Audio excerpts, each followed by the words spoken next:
la mayoría de casos, los pacientes son diagnosticados en etapas avanzadas. Esa es la principal característica de la enfermedad.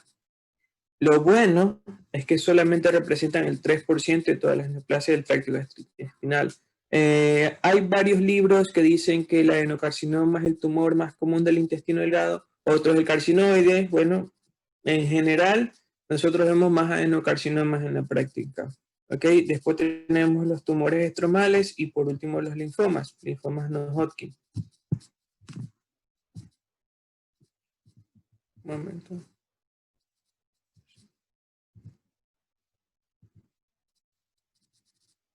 Ya.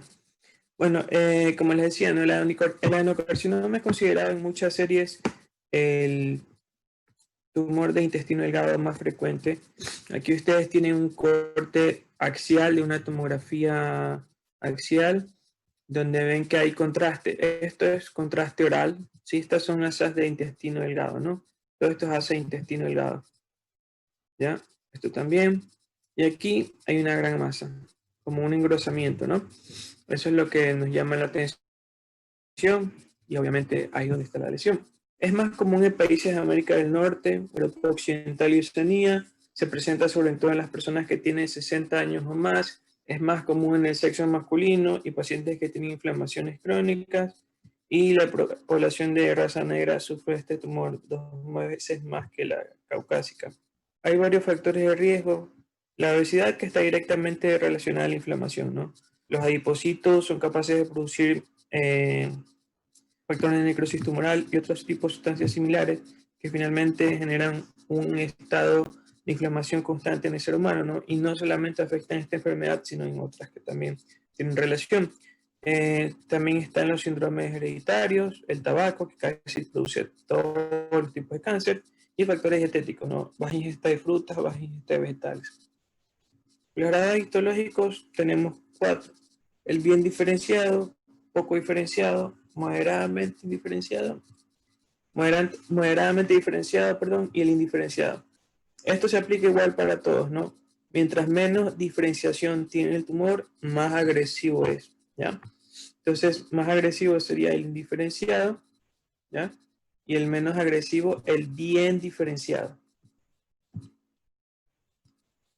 Bueno, hay 3 tipos de patrón de crecimiento. El infiltrativo, que es el más común, es decir, que el tumor va infiltrando la mucosa, luego la submucosa, muscular y así, ¿no? La polipoide, o sea, es un pólipo sencillo, y la nodular, que es la más rara, pues igual, un nódulo, básicamente lo que dice. Se presenta con más frecuencia en el duodeno, esa es la primera ubicación. Después, en orden decreciente, tenemos yeyuno, ilion y por último, divertículo de Meckel, que es muy raro. Hay varios síndromes congénitos que se relacionan con esta enfermedad. Solamente voy a nombrar los 2 o 3 primeros, que son los más importantes. La poliposis adenomatosa familiar, el síndrome de Lynch y el de Peutz-Jeghers. Factores ambientales, pues tabaco, alcohol, consumo alto de carnes rojas, de azúcar refinada también. Y bueno, pues siempre hay una asociación entre tumores sincrónicos y metacrónicos de todo el aparato gastrointestinal. Tanto el cáncer gástrico y el colorectal y también el intestino delgado. Los tumores sincrónicos son aquellos que se presentan en el mismo momento que se está haciendo el diagnóstico de un tumor o hasta 6 meses después. Es decir, si el día de hoy un paciente se hace una colonoscopía y se encuentra un tumor en el colon izquierdo y cuando se está avanzando el procedimiento se encuentra otro tumor en el colon derecho, listo, es tumor asincrónico. O si hoy se hace la colonoscopía y diagnostica un tumor en el colon transverso, por decirlo, y después digamos que el paciente se hace una mucosectomía, evoluciona bien, se hace el seguimiento y resulta que a los 3 meses tiene otro tumor, ¿ya? No en el mismo sitio, sí, pero sí en el mismo órgano. Entonces, si no han pasado 6 meses, a ese tipo de tumores son los que llamamos sincrónicos. Y los metacrónicos son aquellos que se relacionan con el seguimiento. O sea, aquel tumor que puede aparecer desde los 6 meses de hecho, del momento del diagnóstico y hasta 10 años en general. ¿Por qué es menos frecuente este tumor? Primero, por la descamación continua del epitelio intestinal. Segundo, porque hay una baja exposición a carcinógenos, falta de actividad de la degradación bacteriana, esto produce sobre todo en el colon, y por el gran volumen de secreciones, que puede diluir la concentración de sustancias carcinógenas. El más importante me parece que es la descamación del epitelio, porque constantemente se está regenerando.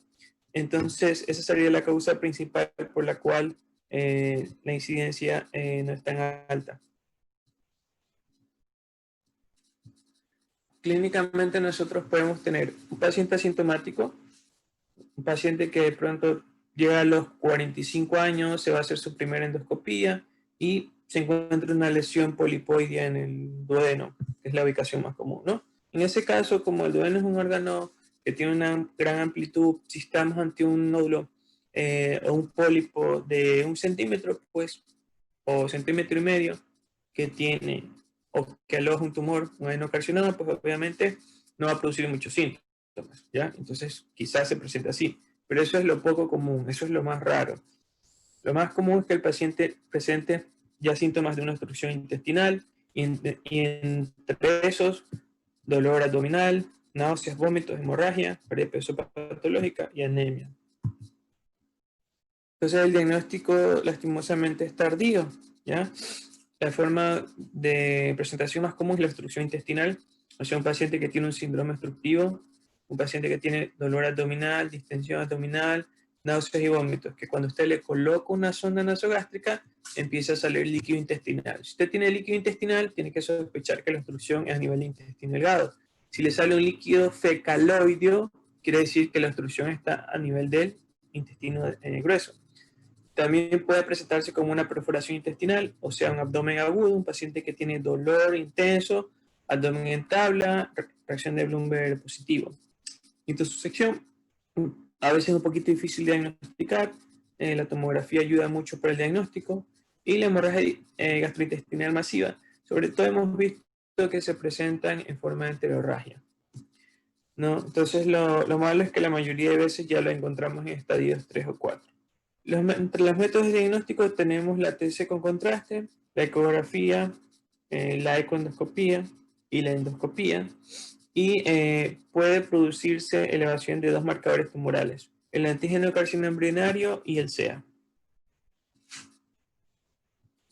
Los tumores malignos presentan mayor sintomatología que los benignos, ¿no? Pero siempre hay un retraso del inicio de los síntomas. Entonces, generalmente la enfermedad ya está avanzada. En muchos países, la laparotomía pasa a ser el método más sensible para investigación de intestino delgado, pero eso ha ido cambiando, ¿no? Actualmente tenemos técnicas que pueden diagnosticar la enfermedad siendo menos invasivo, ¿no? Entonces tenemos, por ejemplo, la cápsula endoscópica, ¿ya? Lo importante de recordar de la cápsula es que usted no se la puede colocar a un paciente que tenga signos de pseudoclusión y peor aún de oclusión intestinal, ¿no? Porque si no la cápsula se va a atascar y va a usted a generarle un problema. Si un paciente, por ejemplo, está en un estudio de hemorragia gastrointestinal por sangre oculta en ese positivo, tiene una endoscopía y colonoscopia normal, se hace la cápsula y la cápsula evidencia un tumor, una masa tumoral, sí, pero que permite el paso de la cápsula, porque obviamente el paciente no está ni siquiera pseudocluido, ¿ya? Que está a nivel de yeyuno, hipotéticamente. Entonces, esa vendría a ser la primera aproximación diagnóstica de un paciente donde quizás se podría estar haciendo un diagnóstico precoz. Y después de eso hay que hacer la enteroscopía. Hay dos tipos de enteroscopía, la por pulsión y la profunda.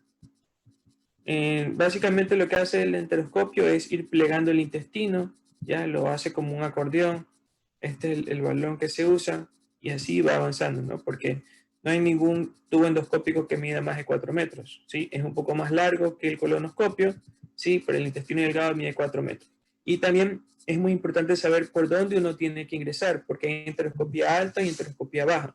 Alta la que entra por la boca, baja la que entra por el colon. Entonces, si la lesión que ve la cápsula está a nivel de yeyuno proximal, obviamente hay que ingresar con una enteroscopía alta, ¿no? No se va a abrir una baja. Y tampoco hay que pedir las dos, porque uno ya sabe por la cápsula en qué nivel está la lesión. La cápsula, a través de las horas, ¿sí? Las características, las vellosidades, permite a los médicos que analizan la cápsula, pues, decir más o menos en qué lugar está o qué distancia está. Entonces, si por otro lado una cápsula reporta que el tumor está a nivel del hilo, pues obviamente se pide simplemente una enteroscopia abajo. También hay otras técnicas radiológicas muy importantes. La primera es la más, podríamos decir, a la mano de todos los hospitales, pues es la enteroclisis, ¿no? Y ya un poquito más avanzado, la enterografía por TC resonancia, que es la enterotomografía y la enteroresonancia, que son métodos de elección para el diagnóstico temprano de la enfermedad. Estas son las mismas técnicas de imágenes que nosotros utilizamos en la enfermedad de Crohn. Ya cuando pasamos a métodos más invasivos, pues la laparoscopía o la laparotomía. Pero actualmente sí ven que va dejándose siempre para el final, ¿no? Excepto que uno tenga un cuadro obstructivo, pues no, eso va directamente a cirugía. O un cuadro estenótico, eso va directamente a cirugía. Ya, la resección quirúrgica de estos tumores siempre incluye una linfadenectomía local, ¿ya? Hay que resecar la arteria ilocólica o una hemocolectomía si el tumor está en hilo distal. A veces hay que hacer pancreatodenectomías cuando el tumor está a nivel duodenal. De pronto un tumor que esté en la segunda porción del duodeno, ¿sí? Dejando de lado los ampulomas, ¿no? Los ampulomas son otro tipo de tumores, sino que esté a nivel de la mucosa duodenal de la segunda porción duodenal. Bueno, el tratamiento paliativo, pues, siempre está al alcance de todos los pacientes, perdón, gracias a los oncólogos. Bueno, lastimosamente esta cirugía tiene algunas complicaciones, como la fuga anastomótica, infección, hemorragias, abscesos, estenosis anastomótica, que sí hemos visto, y fístulas pancreáticas. Lastimosamente, como el diagnóstico es tardío, el pronóstico de supervivencia a 5 años va del 14 al 45%. Y eso ya depende también de otros factores, edad del paciente, comorbilidades, etcétera, etcétera. Y obviamente el pronóstico es peor cuando el paciente tiene más de 70 años.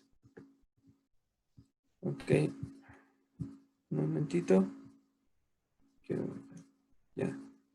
¿Alguna pregunta sobre este tema? Tumores intestino delgado, preguntas.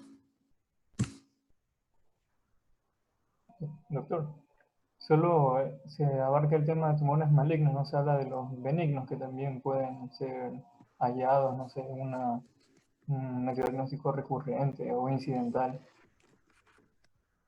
Si lo incluye también, es demasiada información. Tumores benignos del intestino delgado son poco frecuentes. Entonces, la verdad es que es muy importante que tengamos en cuenta la presentación de los tumores malignos, pues obviamente, porque estos son los que habitualmente llegan a las emergencias. Siempre, como yo les dije al inicio, ¿no es cierto?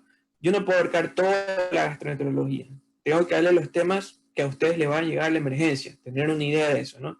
Entonces, los tumores intestino delgado benignos no dan los mismos síntomas que los malignos, y lo que se ve en las emergencias son los cuadros de oclusión intestinal, la pseudoclusión intestinal, la intussusección, hemorragia masiva. Bueno, entonces por eso es que enfocamos hacia esto de acá, ¿no? Realmente no voy a incluir tumores intestino delgado en esto.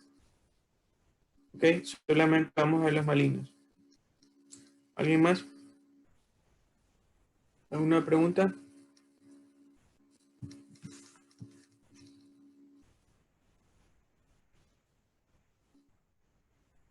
Ok.